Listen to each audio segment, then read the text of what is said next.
जय हिंद दोस्तों, कैसे हैं आप लोग। तो आज हम बात करने वाले हैं साल 2023 में आई एक हॉरर फिल्म डिस्क्वाइट के बारे में। फिल्म की स्टार्टिंग में हमें सैम नाम का एक बंदा दिखाया जाता है जिसकी वाइफ का नाम होता है सारा और वो दोनों बहुत ही अच्छी तरह अपनी लाइफ जी रहे थे। सैम अपने काम में बहुत ही ज्यादा व्यस्त रहता था तो वो सारा को टाइम नहीं दे पाता था और सारा प्रेग्नेंट थी और वो लोग अपने बच्चे की इस दुनिया में आने का इंतजार कर रहे थे। एक दिन सैम जब काम पे जा रहा होता है तो अचानक उसका एक्सीडेंट हो जाता है जिसकी वजह से उसे बहुत ज्यादा चोट आती है, लेकिन सामने जो कार में होता है वो आदमी मारा गया था। सैम को तुरंत हॉस्पिटल पहुंचाया जाता है जहाँ पे उसका इलाज होता है और जब सारा को ये खबर मिलती है तो वो हॉस्पिटल पहुंचती है और वहाँ पे रोने लगती है। सैम को ऑपरेशन थिएटर में ले जाया जाता है जहाँ पे उसका ऑपरेशन चल रहा था। कुछ देर बाद सैम की जब आंखें खुलती हैं तो वो अपने आप को एक बेड पे पाता है और उसके शरीर में कई सारे पाइप्स लगाए हुए थे। वो अपने बगल वाले बेड में एक बूढ़े पेशेंट को भी पाता है जो कि कोमा में था। तभी वो बेल रिंग करता है ताकि नर्स वहाँ पे आके उसकी मदद कर सके, लेकिन उसकी बजाई हुई बेल कोई भी नहीं सुनता और वहाँ पे कोई भी नहीं आता। ये देखकर वो सारे पाइप्स को अपने शरीर से निकाल देता है और उसके बाद वो आजाद हो जाता है और वहाँ से बाहर जाने का फैसला करता है। तभी अचानक उसकी नजर अपने साइड वाले बेड पे पड़ती है और वो देखता है कि वो पेशेंट वहाँ से गायब हो गया है।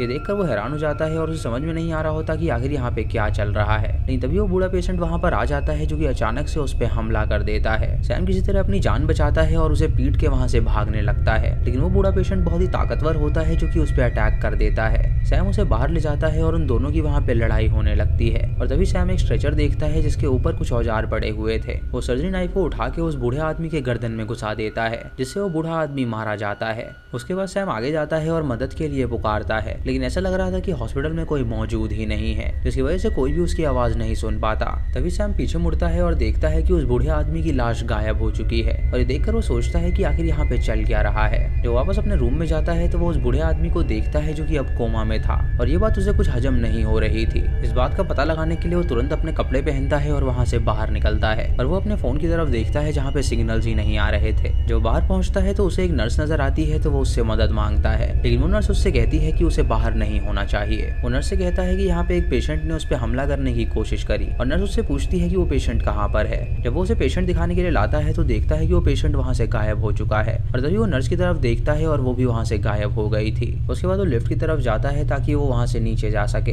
लेकिन तभी वो दूर खड़े उस पेशेंट को देखता है जो कि उसे घूर रहा था। ये देखकर वो काफी घबरा जाता है और तभी वो पेशेंट बहुत ही क्रीपी वे में उसके पास भाग कर आता है। तभी सैम लिफ्ट का बटन दबाता है जिससे लिफ्ट खुल जाती है और वो लिफ्ट के अंदर चला जाता है और दरवाजा बंद हो जाता है जिससे वो पेशेंट अंदर नहीं आ पाता। तभी उसे लिफ्ट के रूफ से कुछ आवाज आने लगती है और वो देखता है कि वो पेशेंट लिफ्ट के ऊपर ही कूद गया है। वो पेशेंट लिफ्ट की सीलिंग को तोड़ देता है और अपना हाथ आगे बढ़ाता है उसे पकड़ने के लिए, लेकिन तभी लिफ्ट का दरवाजा खुल जाता है और सैम वहाँ से भाग निकलता है। इधर हम हॉस्पिटल में मोनिका नाम की एक लड़की को देखते हैं जो कि अपने बॉडी की सर्जरी करवाने के लिए आई थी ताकि वो और ज्यादा सुंदर दिख सके। डॉक्टर उसे ऑपरेशन थिएटर में ले आए थे उसका ऑपरेशन करने के लिए और वो लोग उसका चेकअप करते हैं जहाँ पे वो बिल्कुल नॉर्मल नजर आती है। वो लोग उसे दवाई देके बेहोश कर देते हैं ताकि ऑपरेशन अच्छी तरह हो सके, लेकिन तभी मोनिका की आंखें खुलती हैं और वो देखती है कि डॉक्टर की शक्ल बहुत ही बदल सी गई है। ये देखकर वो घबरा जाती है और तभी वो डॉक्टर्स वहाँ से गायब हो जाते हैं। वो उन्हें बुलाने की कोशिश करती है मदद के लिए, लेकिन कोई भी वहाँ पे उसकी आवाज नहीं सुनता। मोनिका अपने स्ट्रेचर से उठने की कोशिश करती है, लेकिन तभी वहाँ पे 3 लड़कियां आ जाती हैं जिनके बड़े बड़े नाखून थे और वो बहुत ही खतरनाक लग रही थी। ये देखकर वो जोर से चिल्लाती है और सैम उसके चिल्लाने की आवाज सुन लेता है। तभी सैम एक औजार लेकर वहाँ पे जाता है उसकी मदद करने के लिए। वो उन तीनों लड़कियों से कहता है कि वो उसे छोड़ दे और यहाँ से जाने दे, लेकिन उनमें से एक लड़की चाकू लेके उसके सामने आ जाती है जो कि उसके वार को डिच करके उल्टा उस पे ही वार कर देती है, जिससे वो उसके पेट में चाकू मार देती है और उसका खून निकलने लगता है। ये देखकर सैम उसे बुरी तरह पीटता है और वो बेहोश हो जाती है और उसके बाद बाकी 2 लड़कियां सैम से लड़ने के लिए जाती हैं। सैम मोनिका से कहता है कि वो जल्दी से बाहर निकले और मोनिका उसकी बात सुनते ही बाहर निकल जाती है और उसके बाद सैम उन तीनों लड़कियों को अंदर ही लॉक कर देता है। मोनिका सैम से पूछती है कि आखिर वो कौन है, तो वो उसे बताता है कि वो उसकी तरह ही यहाँ पे एक पेशेंट है। उसका ऑपरेशन चल रहा था, जब उसकी आंखें खुली तो वो वेंटिलेशन पे था और उसे समझ में नहीं आ रहा है कि आखिर यहाँ पे क्या चल रहा है। वो लड़की उससे कहती है कि उसका भी अभी ऑपरेशन ही चल रहा था और अचानक जाने क्या हुआ कि यह हॉस्पिटल पूरी तरह बदल गया। उसके बाद दोनों रिसेप्शन पे जाते हैं जहाँ पे वो किसी को कॉल करने की कोशिश करते हैं, लेकिन रिसेप्शन का फोन भी काम नहीं कर रहा होता। तभी सैम मैप में देखता है कि ऊपर रूफ है और नीचे एक बेसमेंट है, तो वो दोनों फैसला करने लगते हैं कि आखिर वो लोग कहाँ पर जाएंगे। मोनिका उससे कहती है कि अगर वो उसे यहाँ से बाहर निकालने में कामयाब रहा तो वो उसके साथ एक गेम खेलेगी। तो सैम उसे अपनी रिंग दिखाता है और उससे कहता है कि वो ऑलरेडी शादीशुदा है और उसे उसके साथ कोई भी गेम खेलने में इंटरेस्ट नहीं है क्योंकि उसकी वाइफ प्रेग्नेंट है और वो उसका इंतजार कर रही है। तभी उन्हें एक बंदे के चिल्लाने की आवाज आती है और वो दोनों जब वहाँ पे पहुंचते हैं तो देखते हैं कि वहाँ पे एक और बंदा आया है जिसके हाथ में हैंडकफ्स हैं, यानी वो जरूर एक क्रिमिनल है। मोनिका उससे कहती है कि उन्हें क्रिमिनल की हेल्प नहीं करनी चाहिए, तो वो उससे कहता है कि यहाँ पे सिर्फ वही तीनों मौजूद हैं और उन्हें इसकी हेल्प करनी चाहिए ताकि वो यहाँ से बाहर निकल सके। वो उस बंदे को खोल देता है और वो उन्हें बताता है कि वो कोई क्रिमिनल नहीं है, बल्कि एक पुलिस वाले ने उसे शूट किया था और उसका ट्रीटमेंट चल रहा था। और जब उसकी आंखें खुली तो वो यहाँ पे पहुंच गया। उसके बाद वो तीनों आगे बढ़ते हैं, लेकिन तभी वो 3 लड़कियां उनके सामने आ जाती हैं, जिनके हाथ में चाकू थे और वो काफी क्रीपी वे में उनका पीछा करने लगती हैं। लेकिन वो तीनों सीढ़ियों में पहुंचते हैं और वहाँ पे दरवाजे को लॉक कर देते हैं ताकि वो तीनों लड़कियां अंदर ना आ सके। सैम उन दोनों से कहता है कि वो नीचे जाएं और वो पीछे पीछे आ रहा है और वो दोनों नीचे जाने लगते हैं। जब सैम नीचे जाता है तो देखता है कि वहाँ पे बहुत ही धुआं है और नीचे एक लाल दरवाजा है जो कि काफी खतरनाक लग रहा है। तभी वहाँ पे एक वार्ड बॉय आता है जो कि सैम को पकड़ लेता है और वो उसकी गर्दन दबा के उससे कहता है कि उसे नीचे बिल्कुल नहीं जाना है। तभी वहाँ पे एक डॉक्टर आती है जो कि एक औजार से उस वार्ड बॉय पे हमला कर देती है, जिससे वो बेहोश हो जाता है और वो सैम की जान बचा लेती है। सैम याद करता है कि कैसे वो और उसकी बीवी एकदम खुश रहा करते थे, लेकिन जब वो ऑफिस के लिए कहीं पे जा रहा था तो उसका एक्सीडेंट हो गया और वो यहाँ पे पहुंच गया। वो डॉक्टर सैम को वर्जिल के पास लेकर आती है जो कि एक पेशेंट था और उसके बाद वो सैम का ट्रीटमेंट करती है। सैम की जब आंखें खुलती हैं तो वो देखता है कि उसका ट्रीटमेंट हो चुका है और उसके टेबल पे एक टैबलेट पड़ी है ताकि उसे दर्द कम हो सके। उसको दर्द हो रहा होता है तो वो उस टैबलेट को खा लेता है और उसके बाद वो कपड़े पहन के वापस से बाहर जाता है।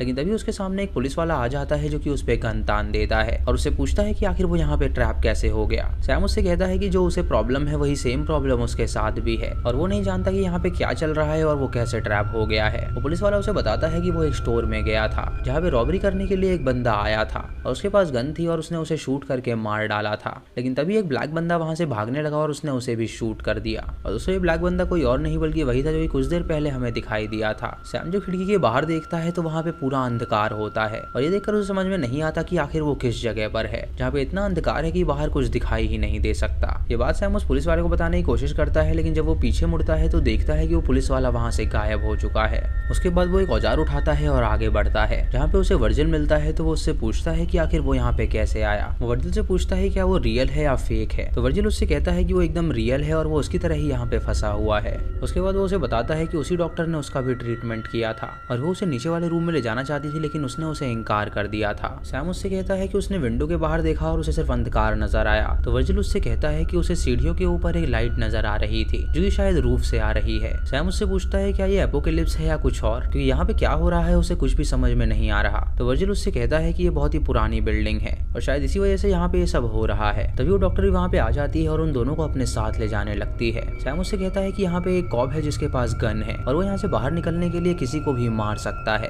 तभी वहाँ पे वो तीनों इविल लड़कियां आ जाती हैं, जिन्हें देखकर वो तीनों वहाँ से तुरंत भाग निकलते हैं। सैम उनसे कहता है कि उन्हें यहाँ से जल्दी निकलना होगा और उन्हें लिफ्ट की मदद लेनी होगी नीचे जाने के लिए। जब वो लिफ्ट की तरफ जा रहे होते हैं तो वहाँ पे वही वार्ड बॉय घूम रहा होता है, तो सैम उनसे कहता है कि वो उसे डिस्ट्रैक्ट करेगा और वो दोनों तुरंत लिफ्ट में चले जाएं। सैम उसके पास जाके उसे डिस्ट्रैक्ट करने लगता है, लेकिन वो बंदा उससे कहता है कि उसे नीचे बिल्कुल नहीं जाना है। तभी सैम वहाँ पे एक लड़की को देखता है जिसके पूरे मुंह पे पट्टी बंधी हुई थी और तभी वो लड़की अचानक से गायब हो जाती है। तभी वो लड़की उसके सामने आती है जिसका आधा चेहरा जख्मी था और उसे देखकर सैम बहुत ही घबरा जाता है और नीचे गिर जाता है। ये देखकर डॉक्टर उसके पास आती है और उसकी मदद करती है, लेकिन वो वार्ड बॉय उसे दोबारा से पकड़ लेता है और उससे कहता है कि उसे नीचे बिल्कुल नहीं जाना है। तभी सैम देखता है कि उस वार्ड बॉय का चेहरा बदल रहा है। वर्जिल उसे भड़काता है तो वो वार्ड बॉय उसके पास जाने लगता है और वर्जिल सैम से कहता है कि वो तुरंत रूफ टॉप पे चले जाए। वो वार्ड बॉय वर्जिल को अपने साथ ले जाता है और सैम डॉक्टर के साथ लिफ्ट में जाता है ताकि उनकी जान बच सके। लेकिन तभी वो वार्ड बॉय लिफ्ट में आता है और उस लड़की को अपने साथ ले जाता है, जिससे सैम पूरी तरह अकेला पड़ जाता है।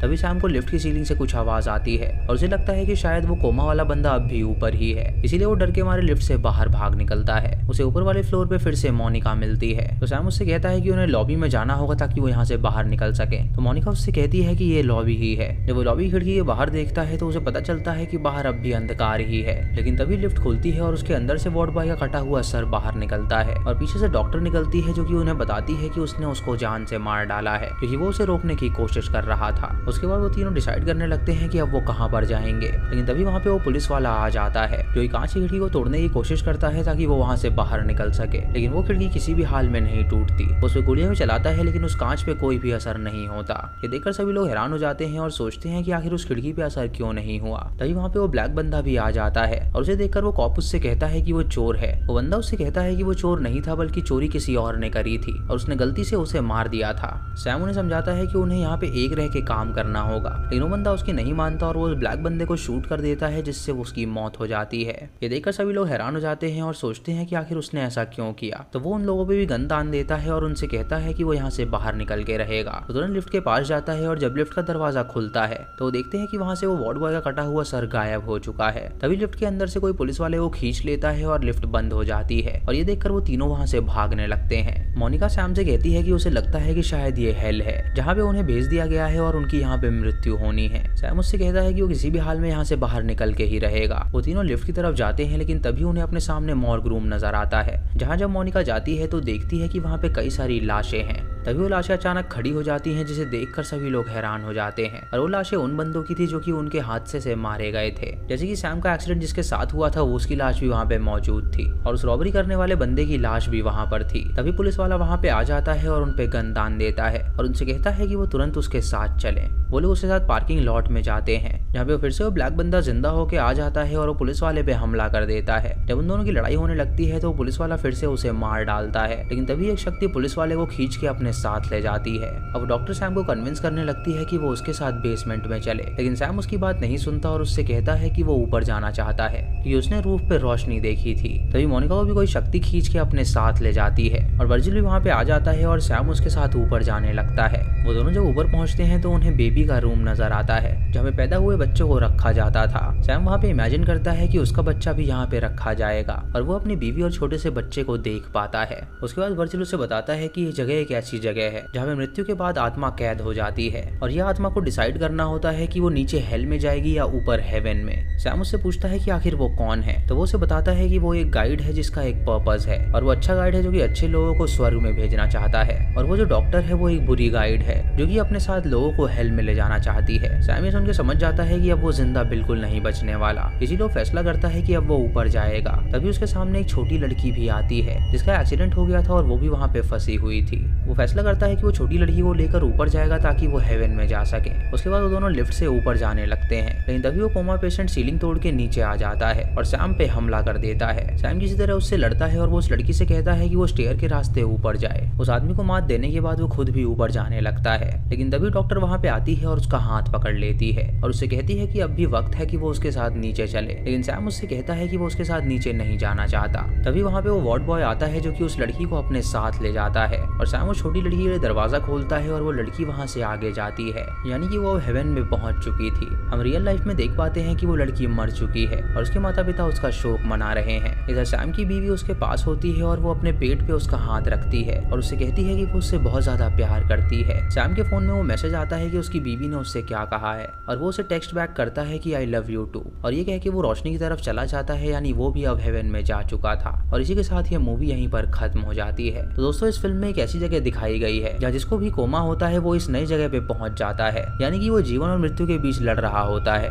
जिनकी मौत तय होती है उन्हें डिसाइड करना होता है कि उन्हें हेल में जाना है या हेवन में और वहाँ पे कई सारे एम्प्लॉइज होते हैं जो कि उन्हें फोर्स करते हैं हेल या हेवन में जाने के लिए। जैसे कि वर्जिल एक ऐसा बंदा था जो कि उन्हें हेवन में भेजना चाहता था और वो डॉक्टर एक ऐसी बंदी थी जो कि उन्हें हेल में ले जाना चाहती थी। वो जो 3 नर्सेस थी वो वहाँ पे टॉर्चर करने के लिए आई थी ताकि जिसने भी जो भी पाप किए हैं वो उन्हें दर्द दे सके। और वो जो वर्ड बॉय था वो सैम को बार बार रोक रहा था वहाँ पे जाने के लिए क्योंकि वो चाहता था कि वो हेवन में जाए और उसका भी काम था लोगों को सही रास्ता दिखाने का। तो दोस्तों ये थी इस फिल्म की कहानी जिसका कॉन्सेप्ट काफी अलग है। आपको इसी कहानी कैसी लगी आप हमें कमेंट सेक्शन में जरूर बताइएगा। चैनल पे नए हैं तो सब्सक्राइब करें और बेल आइकॉन दबाएं नोटिफिकेशंस के लिए। और दोस्तों वीडियो को लाइक और शेयर करना बिल्कुल मत भूलिएगा। तो मैं मिलता हूँ आपको अगली वीडियो में, तब तक के लिए जय हिंद।